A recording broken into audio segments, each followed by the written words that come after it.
My name is Scott Neigh, and this is Talking Radical Radio.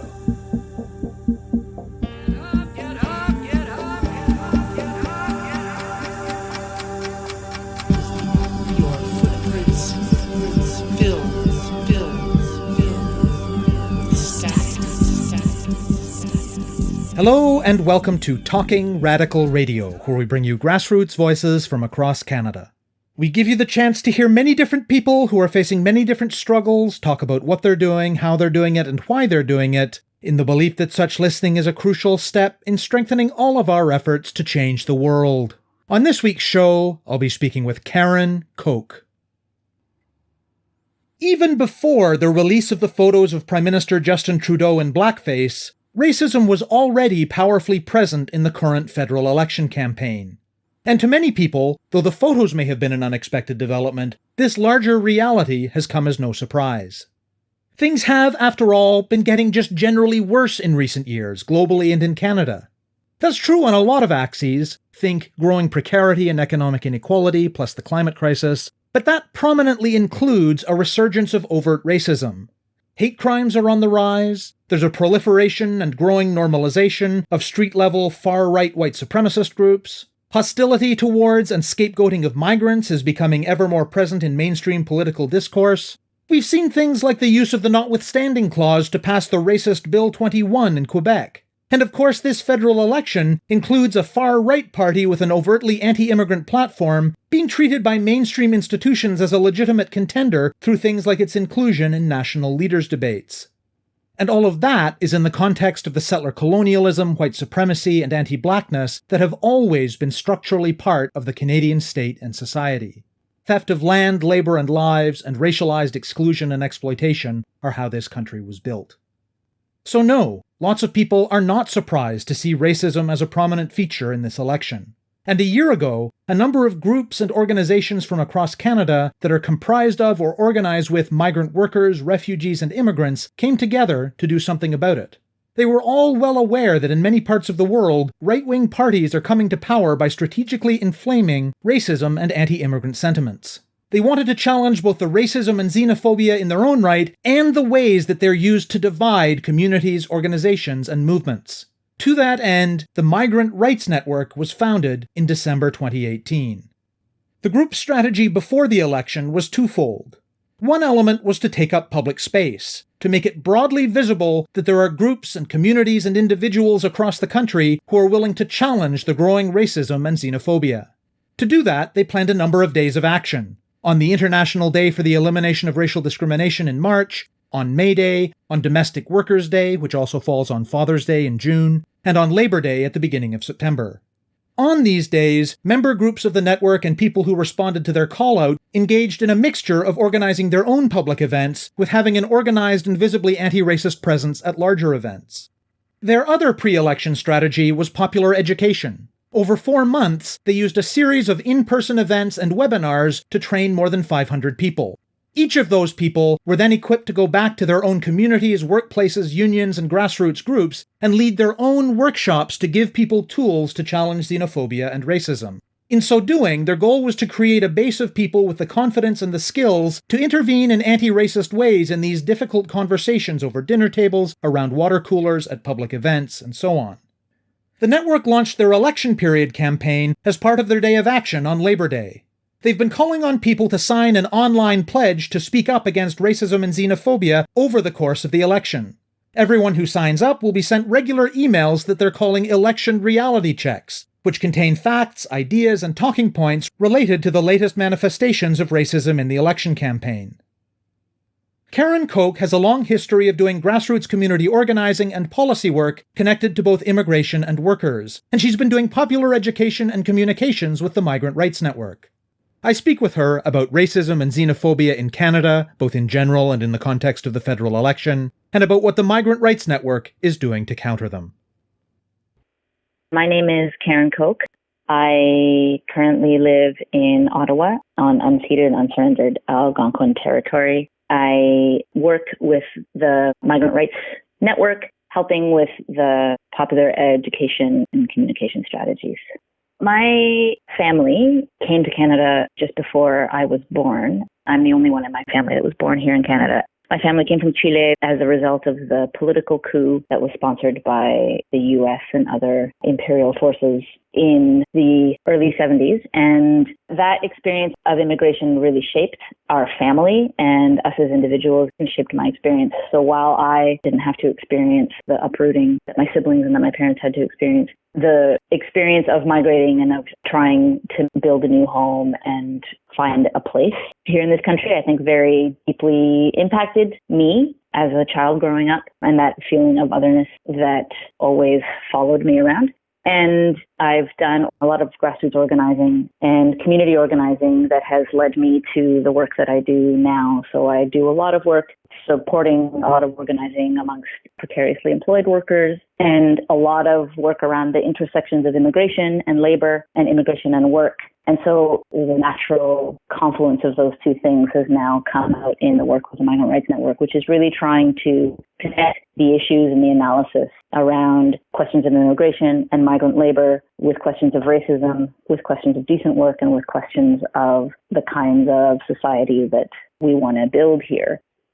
The network was founded in December of 2018, and it was a coming together of a number of groups and organizations, community groups that work with migrants, with migrant workers, groups of migrant workers themselves, of self-organized migrants and refugees, and folks who work in labor or with workers. We came together because we were feeling an increasing concern about the state of anti-immigrant sentiment in this country. So over the last number of years, we've seen a real increase of hate crimes in the number of reported and documented white nationalist and supremacist groups. And what we've seen in our own work in migrant worker communities and with workers is an increase in a sense of precariousness felt across the board, and an increase in the use of immigration and migration as a scapegoat and as a distraction from those issues, and that was becoming a lot more normalized. And we were fearful that in the context of the federal election, in the lead up to the federal election, back then we were still almost a year away, that would only get worse. We were identifying those trends around the world, that in various places in Europe and South America, right-wing governments were coming to power, often using racism and anti-immigrant sentiment as a strategy to divide and to distract from the real economic anxieties and the crisis of economic inequality that societies all over the world are experiencing, and using that as a strategy to come to power. And that once in power, as we've seen, these governments continue to further austerity agendas and anti-worker agendas that do a lot of damage. So we were fearful that the same thing was going to be playing out here and that we were already seeing it starting to happen. And we wanted to come together to strategize about what to do, how to proactively take steps to push back against those kinds of strategies taking real root here in Canada in the lead up to the federal election. The two main pillars of the strategy that we identified in terms of the areas of need coming out of the work and the conversations we had been having in our community was that on the one hand, we needed a way of being able to make very public and to take up public space the fact that there are actually communities and groups of people all across the country who are identifying this racist, anti-immigrant sentiment for what it is and see it and will call it out and won't stand for it, and who will stand instead for an anti-racist universal vision of a decent society for all of us, in a way to kind of take up public space in the same way that we have been seeing some of the more alt-right, white nationalist, white supremacist groups taking up space, feeling more bold and more confident to take up public space. We wanted to be able to do the same, to show that there was actually a movement that was anti-racist in favor of decency and fairness for migrants and for all of us. So that strategy was the series of days of action that we have been having. For each day of action, we've had regularly over a dozen actions taking place from coast to coast. And a lot of it has really involved encouraging people to be really visible. Everything from rallies, visits to MPs, community picnics, forums, community art projects, marches, workplace actions, all sorts of different things that people have been doing from across the country. So the first one was March 21st, the International Day to End Racism. The second one was May 1st, International Workers' Day. The third one was June 16th, which is International Domestic Workers' Day, as well as Father's Day. And then the final one was September 2nd, the Labor Day. The reason why we chose those days is because they are days that felt significant for the communities that we are working in, for migrant workers and for migrants who are involved in this organizing. And the last day of action for September 2nd, Labor Day, was important for us because the analysis that the network is trying to push is an anti-racist analysis that also talks about work and that talks about workers and talks about the economic system and how it's organized. And that is an essential axis on which race and racism play out. So Labor Day was a really important day for us to mobilize within organized labor and within the union movement to say that as workers, we won't be divided by racism and xenophobia, and to sort of mark what is basically the de facto start of the election period with this sort of united show of force to say we will unite against racism and we won't let politicians divide us. And then the other strategy was the popular education that we've been doing. And we launched that in April. And we spent about 4 months doing train the trainer strategy. So we've had in-person workshops and webinars across the country. We've trained up probably close to 500 facilitators who are people that we were training from various communities and various sectors, whether in labor or outside, folks who are migrant workers, people who are working with migrant workers from social services and education, healthcare, like across the board, who were basically signing up to say, we want to be trained on the tools and the analysis and the language that we can use to challenge racism and xenophobia in our own workplaces or in our communities. The reason for the popular education strategy was that we felt that our communities were lacking the tools and the analysis and the arguments to be able to challenge the racism and the xenophobia they were hearing. And that without being able to do that, that this racist xenophobia was starting to become sort of normal, and that people were hearing their family members or their friends or their coworkers expressing anti-immigrant sentiment in response to the things they were hearing in the media and from politicians, kind of echoing those ideas and not knowing how to challenge it and not knowing how to say, look, if you're worried about your kid's future, is immigration really the problem, or is it, the underfunding of our public services or our public education, or is it what governments aren't doing to ensure that we get paid decent wages or things like that? So these facilitators that we've been training have then been able to go back to their own communities and workplaces and run trainings, run workshops, screen videos to train other folks in their communities with whom they have relationships of trust to be able to similarly challenge these kinds of ideas. And in that way, we were hoping to build a base of folks who would feel confident to be able to engage in these conversations and shift the broader public conversation away from racism and xenophobia. And then now that we are in the election period, we are using that base of folks that we've trained up, as well as others who signed our pledge on September 2nd to unite against racism and to challenge racism and xenophobia. We are sharing regular election reality checks, we're calling them, that provide the latest analysis of the most recent racist or anti-immigrant thing that has been said on the campaign trail, and providing people with talking points and facts and information and shareables and infographics and all of that to be able to counter those messages so that they don't take root in this urgent election period.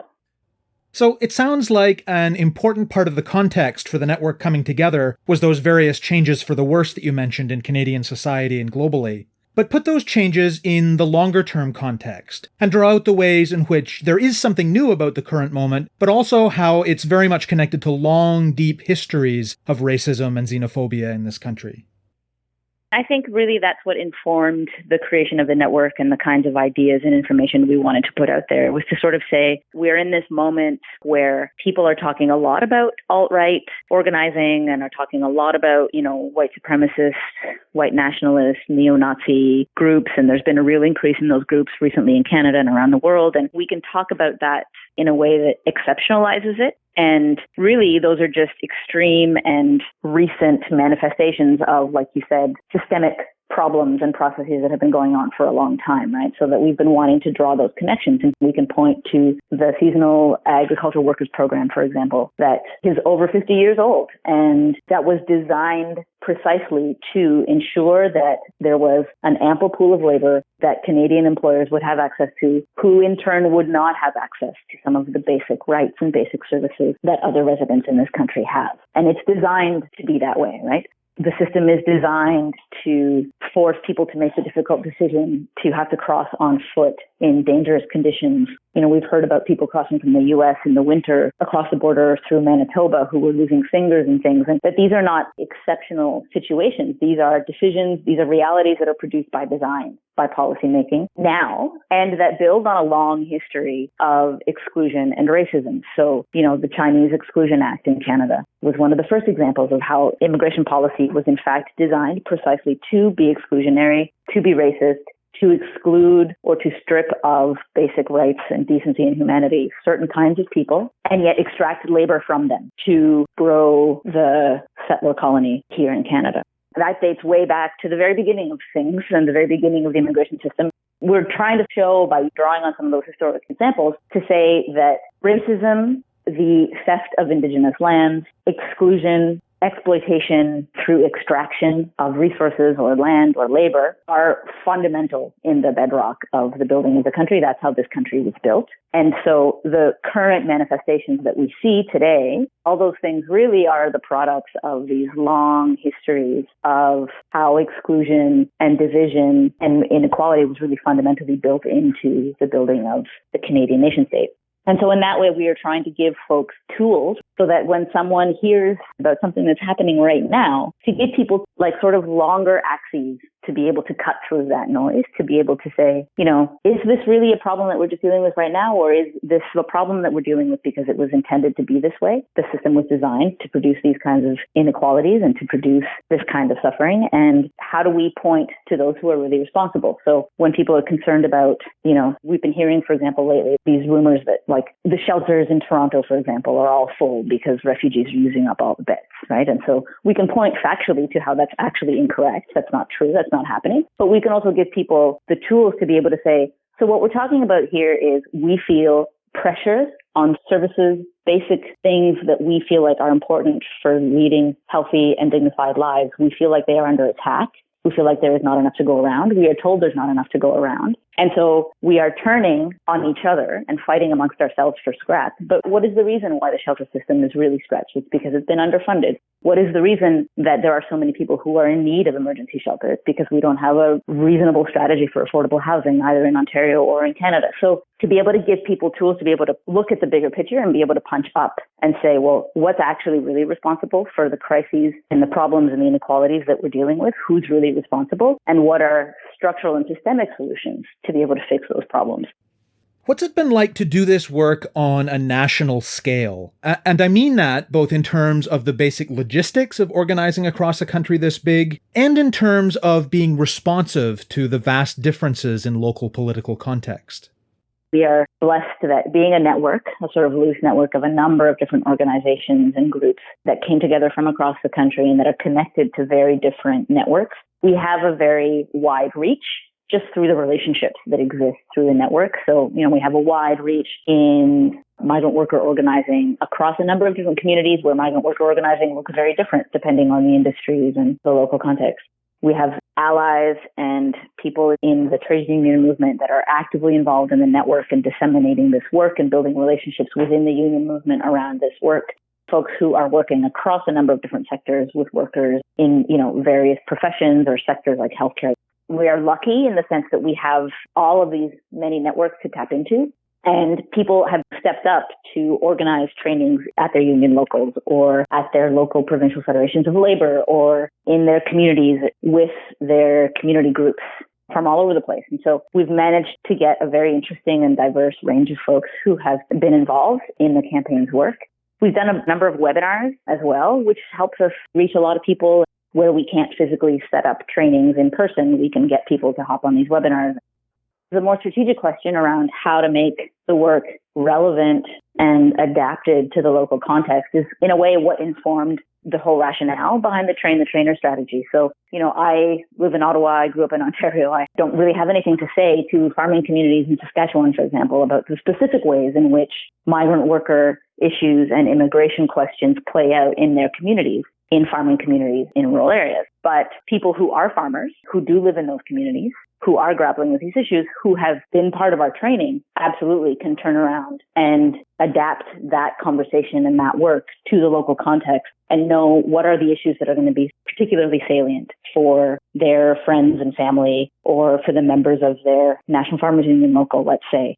and know how the conversations around racism and xenophobia and migrant work look specifically in their local context. What are the issues that are worrying people? What are the arguments and the politics that have the most sway with people? What's going to work, what's not going to work. And so in a way, this whole strategy was informed by that understanding that the people best placed to be having what are hard conversations around racism and around xenophobia are the ones who have relationships with the people they're talking to, right? Who have that trust, who have a history where you can sort of say, look, we have a shared interest in this particular community where the mine has shut down and now it's just temp agency work. We have a shared interest in understanding what's going on locally and how racism is playing into it and how xenophobia is playing into it. We are all in this together. And so let's figure out a way to not fall prey to those kinds of strategies and to organize around demands that actually win better working conditions and decent living conditions for all of us.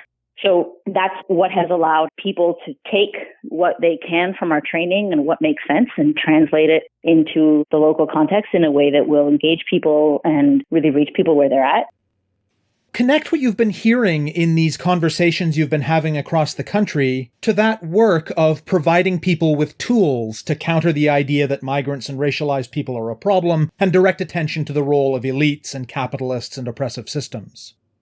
What seems to be coming out from all of the conversations and all of the actions and all of the work across the board has been that there is definitely a generalized feeling of anxiety that people are living right now.